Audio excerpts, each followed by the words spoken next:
दोस्तों, गौ माता की जय। आज मैं आप लोगों के सामने फिर से आया हूँ, प्रस्तुत हुआ हूँ।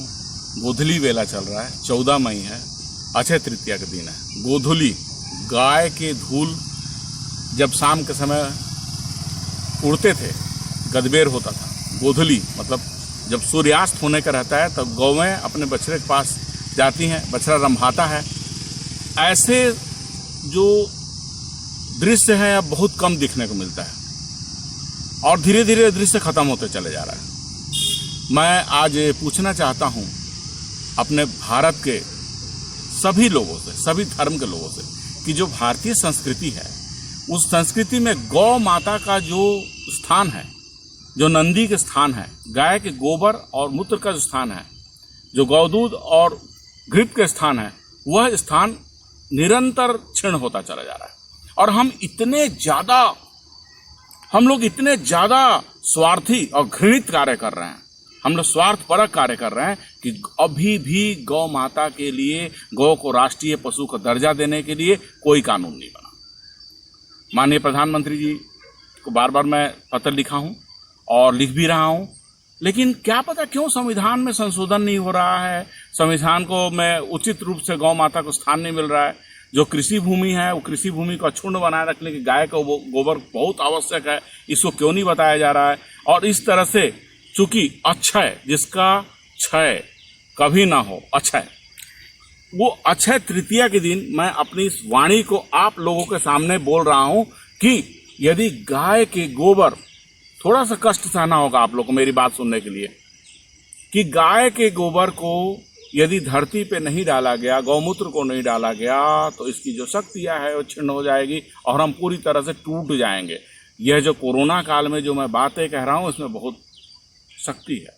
हर पदार्थ में जो इम्यूनिटी सिस्टम है, जो हमारी शक्ति है, जो हमारा रोग प्रतिरोधक क्षमता है, वह मिट्टी से उपजे हुए अन्न को खाने से होता है। और अन्न में यदि रासायनिक खाद ही होगा तो आपको रोग प्रतिरोधक क्षमता कहाँ से आएगा। इसके लिए मैं आप लोग से कहना है, धर्म की बात जो कहा जाए, अक्षय तृतीया धर्म की बात कहा जाए, तो आप हिंदू जो मेरे सनातनी मित्र हैं, चाहे वो कोई भी पंथ के हो, जैन हो, सिख हो, बुद्ध हो, कोई भी पंथ के हो, मैं उन सभी से कहना चाहूँगा, जो मूर्ति पूजक हों या जो मूर्ति पूजक नहीं हों, सब उसी ईश्वर के संतान हैं। अपनी अपनी मान्यता है और हर धर्मों को भी अपनी अपनी मान्यता है, लेकिन हम एक दूसरे के धर्म के आदर क्यों नहीं कर पाते हैं। और जो सनातनी भाई हैं उनको, और जो हिंदू अन्य चरमपंथी हों या कट्टरपंथी या फिर ठंडे प्रवृत्ति के हों, मैं सबको ये कहना चाहूँगा कि हिंसा तो बिल्कुल गलत है, लेकिन अहिंसात्मक रूप से महात्मा गांधी के देश में आप कह नहीं पाते हैं। गौतम बुद्ध के देश में महावीर स्वामी, जिनका आज प्रथम तीर्थंकर का वो कहा जाता है अक्षय तृतीया, उस दिन मैं पूछना चाहता हूँ कि अहिंसा परमो धर्मों की बात करने वाले आज हमारे देश में हिंसा क्यों हो रही, गाय क्यों काटी जा रही, क्यों कसाई खाने में भेजी जा रही। इसके लिए बहुत आवश्यक है, जब सनातनी जब पूजा करते हैं और उन सीधा सीधा रामचरितमानस जो महाकाव्य है, जो गोस्वामी तुलसीदास जी लिखे हैं, उसमें लिखे हैं, विप्रधेनु सुर संतहित लीन मनुज अवतार, निज इच्छा निर्मित तनु माया गुण गोपार। मतलब जो भगवान है वह मनुष्य के अवतार लेते हैं। क्यों? विप्र मतलब जो पुजारी होता है, वो मुल्ला भी हो सकता है। मुल्ला जो है उनका विप्र है, मुसलमान भाइयों का। हिंदुओं का विप्र जो मंदिर में पुजारी होता है, जो कथावाचक होता है, जिसको धर्म का, जिसको वेद शास्त्रों का ज्ञान होता है। विप्रधेनु, धेनु मतलब गाय, गौ माता। विप्रधेनु सूर संत, सूर मतलब देवता देने वाला। संत जो आजकल कथावाचक बहुत सारे ऐसे हो गए हैं, बहुत सारे प्रवृत्तियां गलत चल रही, उनकी बात में नहीं कर। सो संत होते हैं जो वाकई में दुनिया को देना चाहते हैं, देना ही देना चाहते हैं, लेना नहीं चाहते। उन सब के हित में वह मनुष्य का मतलब निज इच्छा, अपने स्वयं की इच्छा से मनुष्य का अवतार लिए, जो माया गुण गोपाल मतलब माया के गुण से परे थे। माया में क्या आता है? सतोगुण, रजोगुण, तमोगुण, ये सभी से परे, अंदर बाहर, भीतर बाहर, सबसे परे ऐसे प्रभु। तो आप उनकी पूजा करते हो और अपेक्षा रखते हो कि आपको आशीर्वाद मिले मंदिर में जाने से, घंटी बजाने से, कथा कहने से, या किसी प्रकार का ध्यान योग साधना करने से। तो आप यह जान लो कि यदि गौ माता के लिए दो शब्द आप लोगों ने नहीं कहा और प्रधानमंत्री जी को एक कान में ये बात नहीं गई कि आप पिंक रिजर्वेशन की बात करते थे। आप प्रधानमंत्री बनने के पहले बार बार कहते थे कि गौ माता के लिए मैं कुछ करूंगा। आज प्रधानमंत्री बनने के 7 साल बाद भी उन्होंने कुछ नहीं किया। तो आप लोगों को इस बात को उठाना होगा, सभी जगह उठाना होगा। जो चालाकी पूर्वक गौ हत्याएं हो रही है, कसाई खाना खोले जा रहे हैं, उनके लिए जो गाय काटने के लिए जो बड़े बड़े मशीन बनाए जा रहे हैं, उनमें सब्सिडी दे दी है इस सरकार ने। क्यों ऐसा हो रहा है? मैं कांग्रेस, भारतीय जनता पार्टी, किसी भी दल को कहना चाहूंगा कि एक बार सोचो मन में कि एकदम धर्म बर्बाद। क्यों कोरोना से लोग मर रहे हैं? भारत में ऐसी विपदा क्यों आई?